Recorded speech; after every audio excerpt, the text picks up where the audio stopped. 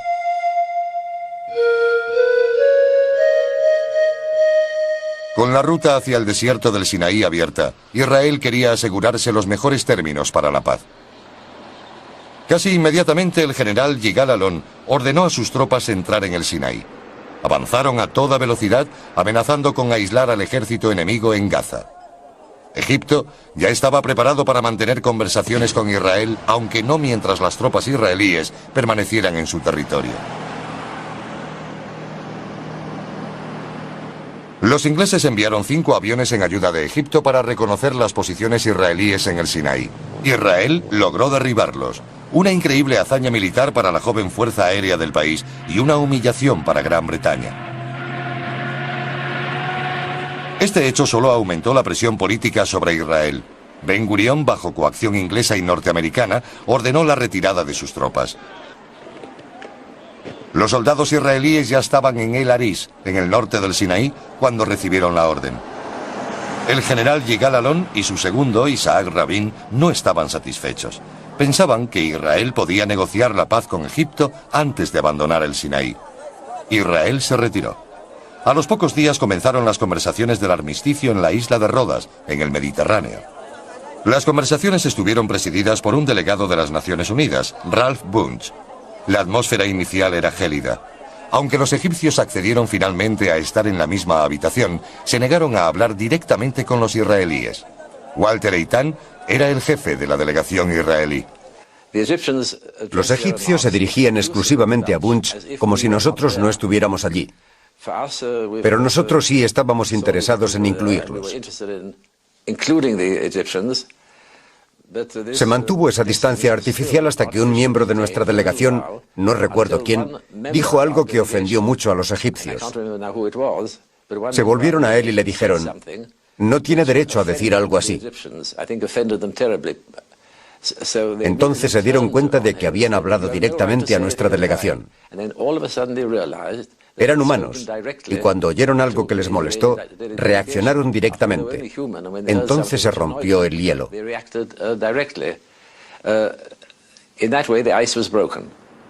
Como resultado del armisticio firmado el 24 de febrero, las tropas egipcias se retiraron de la bolsa de Faluya, desalojando por completo el territorio israelí. El general egipcio Said Taha, apodado el Tigre sudanés, había luchado con honor y era respetado por los israelíes. El nuevo estado conseguía el norte del Negev sin más combates. Como parte del acuerdo, Egipto mantuvo el control de la franja de Gaza, donde había muchos refugiados palestinos.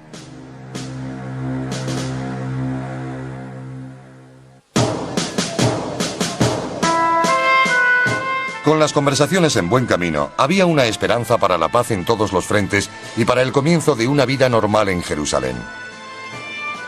Los israelíes querían establecer su Estado y su democracia. Ningún símbolo de gobierno democrático viable era más potente que el de un parlamento. Ben Gurión inauguró el Knesset, el Parlamento israelí, en el edificio de la Agencia Judía en Jerusalén el 14 de febrero de 1949. El edificio había sido parcialmente destruido por un terrorista árabe un año antes.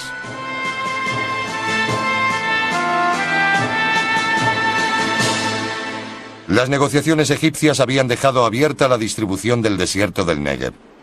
Las conversaciones con los gobiernos libanés y transjordanos se iniciaron el 1 de marzo. Los jordanos pensaban reclamar el Negev. Los israelíes lo querían para sí, como estaba propuesto en el plan de partición de las Naciones Unidas. La última operación israelí se produjo el 5 de marzo de 1949. Avanzando al sur a través del desierto del Negev, 2 unidades israelíes compitieron por alcanzar la cabeza del Golfo de Aqaba y el antiguo fuerte británico de Eilat, a 240 kilómetros. Esta filmación fue hecha por cámaras del ejército israelí. Las fuerzas judías siguieron dos rutas distintas por el Negev. Ambas brigadas tenían órdenes de evitar el combate con fuerzas enemigas. Exploradores aéreos y terrestres establecieron la localización de puestos avanzados árabes. Los israelíes avanzaron rápidamente a través del espectacular paisaje del desierto. La brigada del Negev llegó a Eilat a las 3 de la tarde del 10 de marzo. No encontraron resistencia. No había bandera israelí. Improvisaron la que pasaría a ser conocida como la bandera de tinta, una bandera pintada solo con tinta. El cuartel general recibió un mensaje. Las brigadas del Palmaj, Negev y el Golani entregan el Golfo de Eilat al Estado de Israel. Mientras continuaban las negociaciones con Jordania, se marcaban las fronteras en la zona de Jerusalén. Algunos pensaron que las conversaciones no prosperarían. El rey Abdullah mantuvo una delegación en Rodas, pero decidió llevar la negociación él mismo en Transjordania. Recibimos un mensaje del rey Abdullah de Jordania, el abuelo del actual rey. Quería negociar los términos del armisticio en persona. En otras palabras, no quería que su delegación en Rodas negociara los detalles del acuerdo.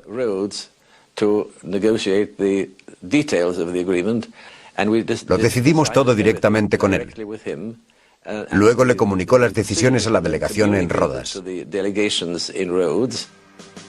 Las conversaciones desembocaron en importantes modificaciones de fronteras. Israel consiguió Wadi Ara en el norte, incluyendo una serie de pueblos árabes donde tropas iraquíes habían ocupado las montañas.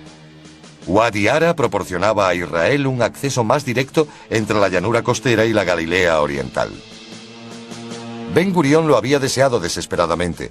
A cambio, los israelíes entregaron una pequeña franja cerca de Hebrón. El otro objetivo israelí era controlar la línea férrea de la costa a Jerusalén. Pasaba por el pueblo árabe de Bet Safafa. El rey Abdullah accedió a entregar la línea férrea y dividir el pueblo, esperando la aquiescencia israelí a sus propios planes de anexionarse Cisjordania.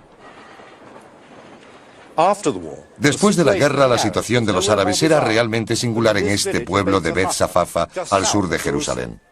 Por el armisticio, esta vía y esa parte del pueblo a mi derecha pasaron a manos de Israel, la parte izquierda a Jordania. Los vagones europeos llevaban un letrero: no sacar la cabeza de la ventanilla. Los israelíes hicieron una broma. Los vagones de esta línea tienen un letrero: no sacar la cabeza del Estado. Mientras, se habían abierto las puertas del país. El nuevo Estado declaró el derecho a regresar. Todo judío que quisiera hacerlo podría volver al país y hacerlo suyo. La respuesta no se hizo esperar. Desde el nacimiento del nuevo Estado, cientos de miles de inmigrantes llegaron a Haifa. Llegaban desde Europa junto a supervivientes del Holocausto, desde el norte de África, de América, Irán, Irak e incluso desde la India. Hubo que ampliar al máximo los recursos del puerto para recibirlos. El Estado también tuvo que hacer un gran esfuerzo para acogerlos.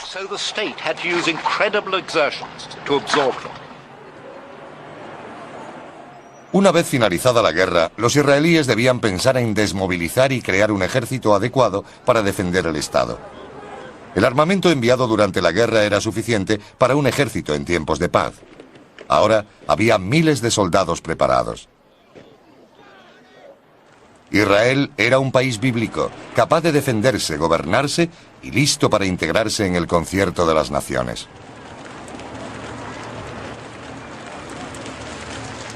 Las fuerzas de defensa israelíes se habían curtido en combate, pero el jefe del Estado Mayor, Yigal Yadin, se dio cuenta de que necesitaría un ejército permanente para defender el nuevo Estado. Israel era un país demasiado pobre para permitirse una gran milicia. Yadin fue a Suiza, donde quedó impresionado por su ejército de ciudadanos. Sin embargo, el ejército de Israel estaba basado en el servicio militar obligatorio y en un creciente número de reservistas.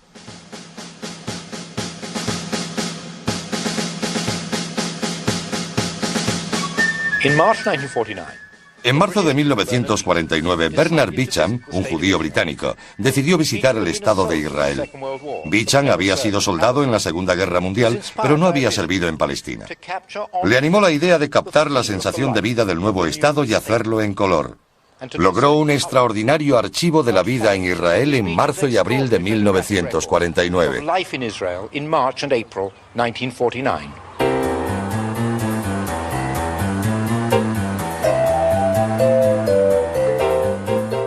Este era el aeropuerto de Lod. Muchos años y restauraciones después sería conocido como el Aeropuerto Internacional Ben Gurion.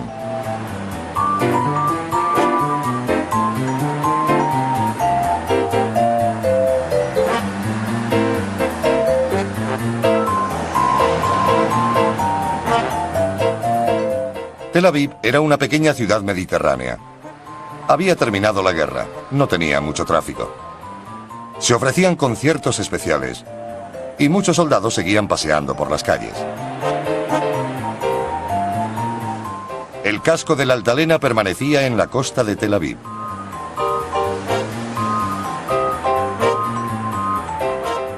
Y este es Bernard Bicham, el exsoldado británico, el desenfadado fotógrafo de los primeros días de Israel.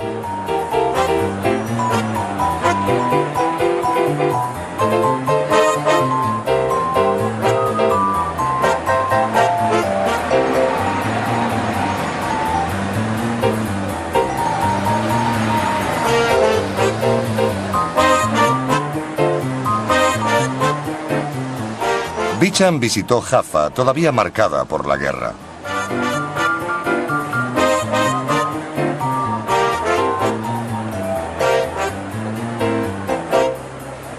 Esta es la estación central de autobuses de Herzliya, al norte de Tel Aviv.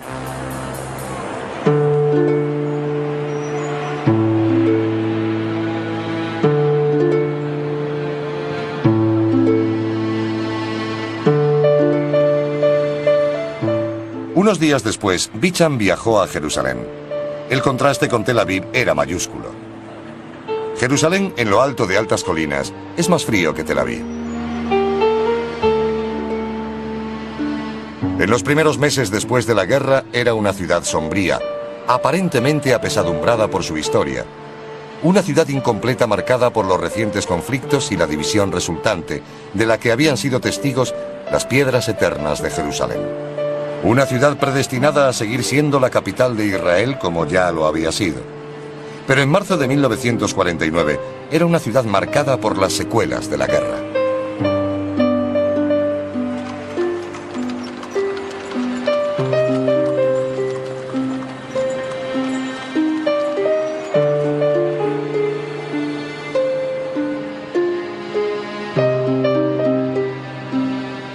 Las cámaras de Bicham rebasaron las murallas de la división para documentar de lejos el lado jordano de la ciudad, que albergaba muchos lugares sagrados, incluyendo el barrio hebreo y el Muro de las Lamentaciones, el lugar más sagrado del judaísmo. Los israelíes no podían visitarlo por la prohibición jordana.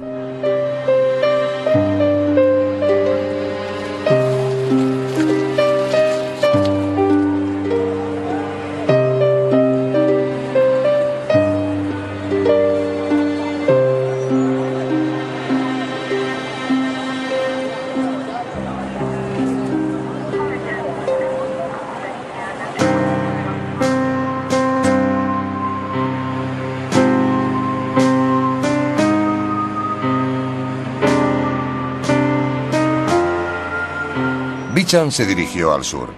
En la frontera Irak-Sudán vio los restos de la guerra. Visitó el cercano Kibbutz de Nekba, que tan valientemente resistió los avances egipcios.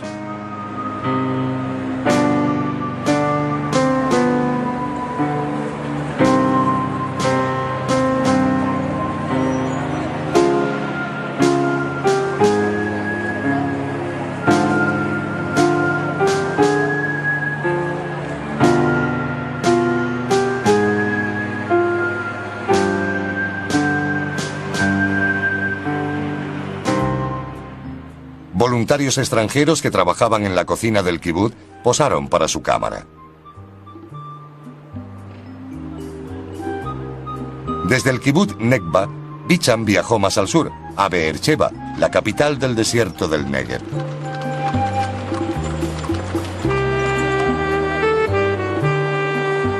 Había recordatorios de la guerra por todas partes. Los soldados beduinos ahora servían en el ejército israelí.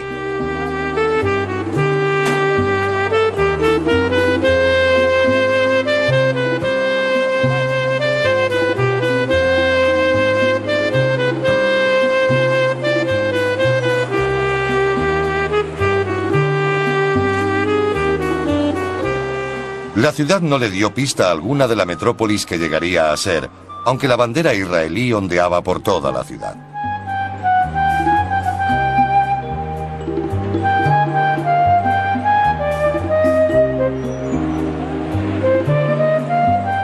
Los beduinos que deambulaban por el desierto del Negev seguían acudiendo a Beersheba a tomar café y a vender sus mercancías.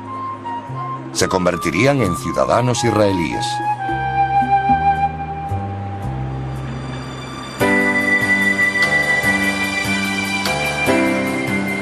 Después viajó al norte. Se detuvo en un kibutz del Valle del Jordán llamado Asdod Jacob. El kibutz era una floreciente empresa. Sus miembros podían volver a ser agricultores, no soldados.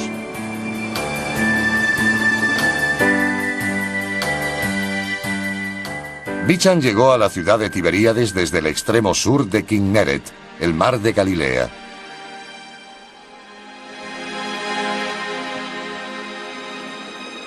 Tiberíades tiene magníficas vistas al mar de Galilea. La ciudad seguía parcialmente en ruinas.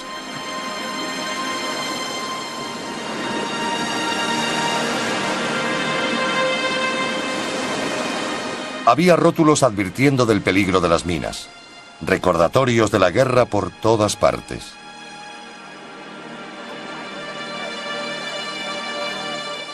Pero la ciudad parecía volver a vivir. La sensación de vida renovada se respiraba en todas partes.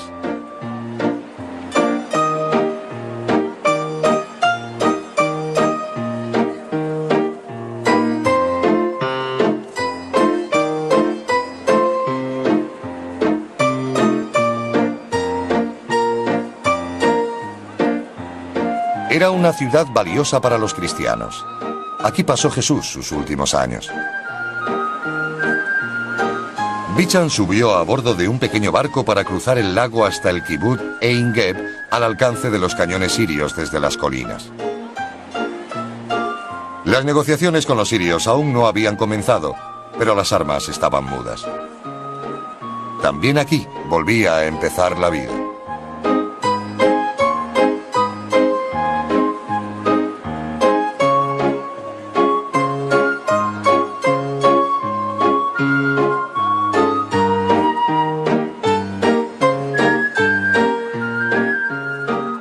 De vuelta a Tiberíades, los soldados israelíes partían en busca de un merecido descanso.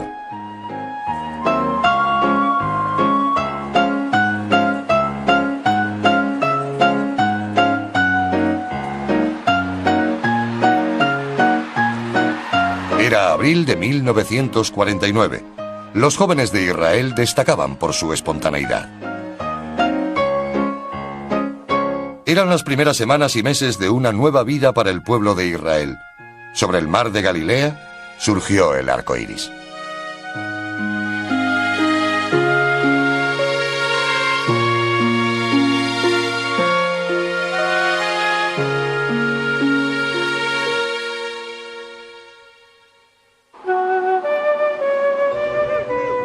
La guerra de la independencia de Israel fue una guerra por el establecimiento de un Estado y por la supervivencia de su pueblo.